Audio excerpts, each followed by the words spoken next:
Hello my dear student.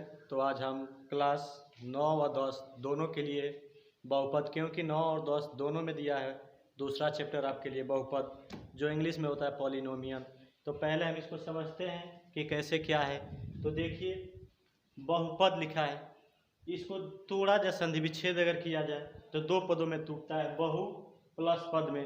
तो बहु का मतलब होता है कि बहुत सारी, मतलब एक से अधिक की बात किया जा रहा है। पद का मतलब होता है एक से अधिक टुकड़े, मतलब किसी चीज़ को अगर तोड़ा गया हो और एक से अधिक टुकड़े में टूटे हो, ठीक है, तो बहुपद कहा जाएगा। कि मतलब एक से अधिक पद हो, कम से कम दो हो या दो से अधिक होगा तो बहुपद कहलाएगा, ठीक है। और इसको देखिए, जब इसको हम संधि विच्छेद मतलब तोड़े हैं तो बहुत बहुत मतलब सारे, और टुकड़े मतलब पद जुटे हो। तो देखिए A X square plus B X plus C, ये बहुपद है, क्योंकि इसमें देखिए एक पद, दो पद, तीन पद, यानी कि दो से अधिक पद है, तो ये क्या है, बहुपद है।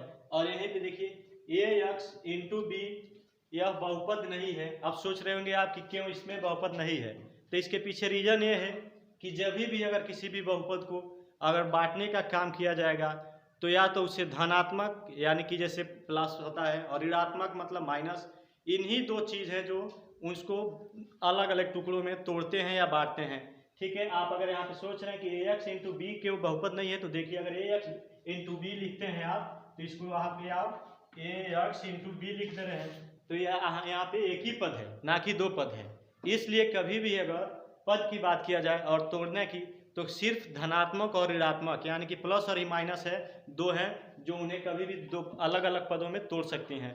अब यहाँ पे देखिए, जैसे यहाँ पे ए एक्स प्लस बी, ए एक्स प्लस बी है तो देखिए बहुपद है, क्योंकि यहाँ पे प्लस जो है इसको दो भागों में तोड़ दिया है। ए एक्स एक पद हो गया और बी ऑलरेडी एक पद अलग हो गया, यानी कि एक पद और एक पद दो पद हो गया। और यहीं पे देखिए ए एक्स इंटू बी था, तो इसमें एक ही पद है, इसलिए यह बहुपद नहीं है। और बहुपद जो मतलब दो से हम अभी ऊपर डिफिनेशन भी बताएं, तो यहाँ पे देखिए एक पद दो पद। फिर आइए देखिए यहाँ पे ए एक्स इंटू माइनस ए एक्स माइनस बी है, यहाँ पे देखिए माइनस है, ये भी दो पद हो गया, एक पद और दो पद। तो यानी कि कभी भी अगर बहुपद को तोड़ा गया या तो धनात्मक और ऋणात्मक ही। यहाँ पे देखिए आप सोच रहे होंगे, जैसे दिया है 1/√में x, तो देखिए कभी भी किसी भी अगर कोई बहुपद हो तो आपको नॉर्मली अगर पता करना है कि बहुपद है कि नहीं है, तो इसके लिए सीधा आप प्लस और माइनस का चिन्ह याद रखिए, इतना ध्यान देंगे तो आप कभी भी बहुपद ढूंढ सकते हैं, क्योंकि प्लस ही माइनस है जो उन्हें दो अलग टुकड़ों में बांटेगा, या मतलब और गुणा भाग कभी भी दो पद में मतलब नहीं होंगे, कि भाग भी दे रहे हैं तो ये ऑलरेडी एक ही पद है, और यहाँ पे गुणा कर रहे हैं तो ऑलरेडी गुणा होके एक पद का ही निर्माण करेगा। तो इस बहुपद का डिफिनेशन चर अचर के गुणांक तथा धनात्मक घातांक के जोड़, कामा घटाव या गुणन की क्रिया वाले बीजीय को बहुपद कहते हैं। तो देखिए क्या दिया, इसका मतलब क्या होता है, चर और अचर। अगर आप लोग नहीं जान रहे तभी हम इसके नीचे चर अचर का भी डिफिनेशन लिखा देंगे। तो देखिए चर अचर के गुणांक मतलब उन दोनों के चर और अचर जो है उसके गुणांक किया जा रहा है, तो जो गुणांक है तथा धनात्मक घातांक का मतलब होता है उसके ऊपर जो पावर होता है, घात जिसे आप लोग बोलते हैं, के जोड़ या घटाव या गुणन की क्रिया को बीजगणितीय व्यंजकों को बहुपद कहते हैं। अगर इतना लंबा चौड़ा आप लोग डिफिनेशन नहीं याद कर सकते हैं तो शॉर्टकट में देखिए, चर अचर के समूह को बहुपद कहते हैं। अब यहाँ पे आप लोग सोच रहे होंगे कि के समूह दो बार लिखा है, नहीं, देखिए क्या है इसका मतलब, चर अचर के समूह मतलब कि चर और अचर उन दोनों का एक समूह हो, और फिर उन समूहों के समूह को बहुपद कहते हैं, ठीक है। तो फिर आप इसके नीचे हम चलिए, तो देखिए हमने चर और अचर का नाम लिया था, तो पहले हम समझते हैं कि चर और अचर होता क्या है आखिर में। तो देखिए चर जिसका मान बदल सकता हो, मतलब कोई भी हो, जैसे एक्स वाई, एग्जाम्पल है एक्स वाई जेड, मतलब इसका कोई वैल्यू फिक्स नहीं होता है। जैसे अगर आप कोई सवाल लगा रहे हैं कोई भी चीज़, तो आपका एक्स मान के रखें तो कभी एक्स का वैल्यू कुछ आ जाएगा, किसी और सवाल में अगर एक्स वही माने हैं तो एक्स का वैल्यू कुछ और आता है। तो इस तरह से चर जिसका मान क्या होता है, बदलता रहता है, फिक्स नहीं होता है, ठीक है। और अचर इंग्लिश में कांस्टेंट बोलते हैं, जिसका मान नहीं बदलता है, जिसका मान मतलब कभी कहीं पे भी लिखें आप उसका मान तो वही रहेगा, ठीक है। तो जैसे है एग्जाम्पल में 1 2 3 4, अगर आप इसको कहीं भी लिखते हैं, एक लिखेंगे तो एक ही रहेगा, ना कि ये कोई और संख्या हो जाएगा। अगर 4 लिखेंगे तो 4 ही रहेगा, कहीं कि मतलब इसका वैल्यू क्या होगा, चेंज नहीं होगा। और देखिए हमने नीचे कंडीशन लिखाया है, कंडीशन जैसे अभी हमने जब स्टार्टिंग में वीडियो स्टार्ट किया था तो उस टाइम बोला था कि जो टर्म्स मतलब जो और प्लस और माइनस के द्वारा अलग होंगे वही क्या होंगे, बहुपद होंगे। कि जिनको अगर प्लस और माइनस अलग करेगा तो वही बहुपद होंगे, ना कि गुणा और भाग वाले। बहुपद के टाइप्स की हम बात करते हैं कि बहुपद आखिर में कितने टाइप के होते हैं। तो मुख्यतः दो टाइप्स के होते हैं, एक जो होता है पदों के आधार पर, ठीक है, और दूसरा होता है घातों के आधार पे। अभी हम उसको घातों वाला भी बताएंगे। तो पहले हम देखते हैं कि पदों के आधार पर बहुपद के प्रकार कि कितने प्रकार के होते हैं पद के हिसाब से। मतलब जब भी हमने पहले बताया था टुकड़े, मतलब उसके पद 1 2 3 जो पद होते हैं उसके हिसाब से हम देखते हैं कि पदों के मतलब आधार पे बहुपद कितने प्रकार के होते हैं। तो पहला होता है मोनोमियल, एक पदी, जिसमें सिर्फ एक ही पद होगा। कोई भी जैसे 2x है, कामा 2 है, 5x क्यू है, -5 है, डॉट डॉट, मतलब कोई भी हो जिसमें सिर्फ पद क्या होगा, पद एक ही आएगा।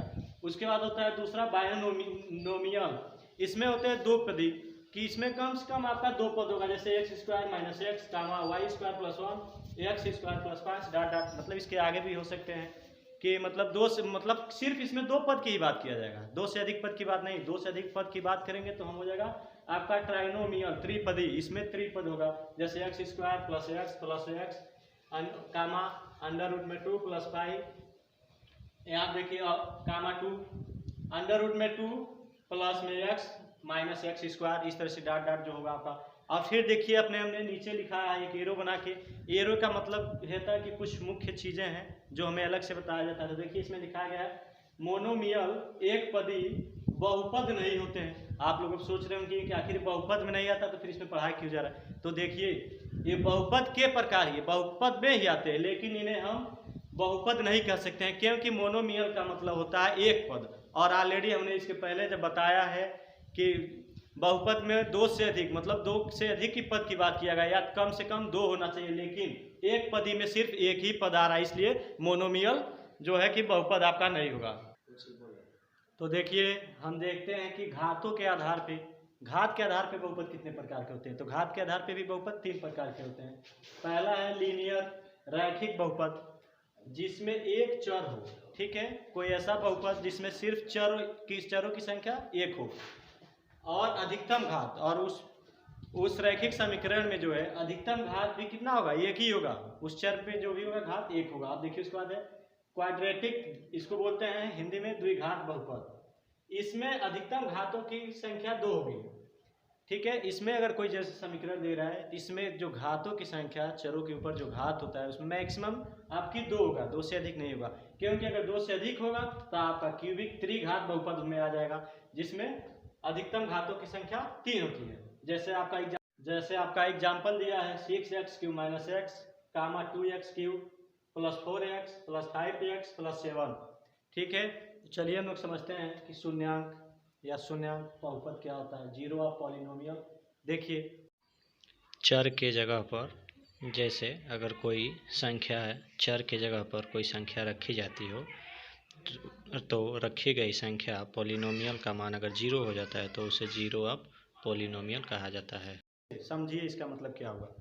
जैसे दिया है 5x = x - 2, तो यहाँ पर दिया, यहाँ पर x है ना, तो x के जगह पे अगर हमने 2 रखा तो देखिए x के जगह पे 2 रखेंगे तो 2 - 2 आपका हो जाएगा 0, यानी कि 0 बराबर कितना होगा, 2।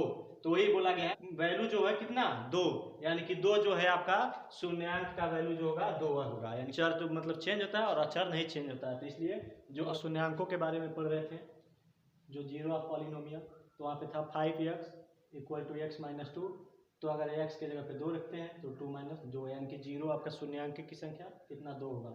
अगर वही देखिए y के हिसाब से देखना है कि हमें शून्यांकों को, तो अगर y = x - 2 दिया है तो देखिए x = 0, अगर x के जगह पे आप 0 रख रहे हैं, ठीक है, तो y का मान आपका 2 आएगा।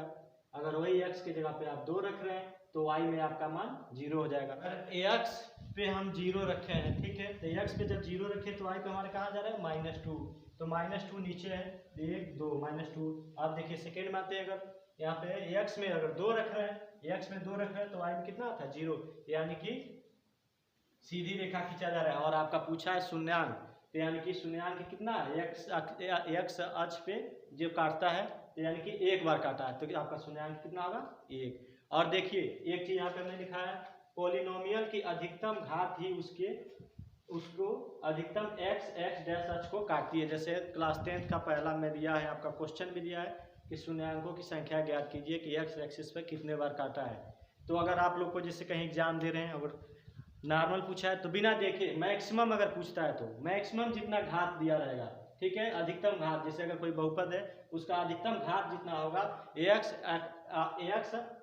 h पर उतना ही बार काटेगा, ठीक है, उससे ज़्यादा नहीं काट सकता, उससे कम हो सकता है। जैसे यहाँ पर अगर मान के चलिए अगर कोई x द्विघात है तो उसमें आपका जो उसका मैक्सिमम शून्यांक आएगा तो 2 तक ही आएगा, 0 1 2, जो 2 से अधिक नहीं आ सकता, उससे कम आ सकता है, 0 भी आ सकता है। 0 का मतलब ही जैसे मान के चलिए अगर हम कोई हल किए, मान के चलिए अगर x y अगर है तो x पे न काट के सीधे y पे जा सकता है, y पे काट सकता है, और हमें पूछा x पे गया है तो इसलिए x एक्सिस पे नहीं काटा, तो क्या होगा आपका 0 हो जाएगा। और एक का उदाहरण आप लोग यहाँ पे देख ही रहे हैं। और कुछ जैसे ग्राफ में आपका ऐसे दे देगा, आपका देखिए तो यहाँ पे 1 2 3 काट सकता है, त्रिघात रहेगा तो 2 घात रहेगा तो 2 बार काटेगा। इस तरह से आप लोग बिना देखे ये भी ज्ञात कर सकते हैं कि मैक्सिमम कितना होगा, जितना घात रहेगा उतना ही। फिर देखिए पॉलिनोमियल की मैक्सिमम घात जितना होगा x अक्ष पर उतना ही बार, उससे ज्यादा बार नहीं काटेगा, मतलब उतना ही काटेगा, उससे कम काट सकता है, 0 काट सकता है, 1 काट सकता है, ठीक है, या जितना घात रहेगा उतना ही काटेगा मैक्सिमम। तो इस तरह क्लास 10th का भी आपका पहला क्वेश्चन, जो आपका क्वेश्चन है 2.1 का, सेम इसी पे दिया है, x एक्स पे पूछा है कि कितने बार शून्यांकों की संख्या कितनी है, क्या है। तो आप लोग ऐसे आप लोग हल कर सकते हैं, कितने बार काटा है क्या नहीं काटा है, तो वहाँ पे आप लोग लिख सकते हैं। और देखिए अगर आप लोग ऐसे ही अच्छी वीडियो चाहते हैं, देखना चाहते हैं, पढ़ना चाहते हैं, तो मेरे चैनल को जो है मैं लिंक दूंगा, उस चैनल को सब्सक्राइब, लाइक और बेल आइकन को दबाएं।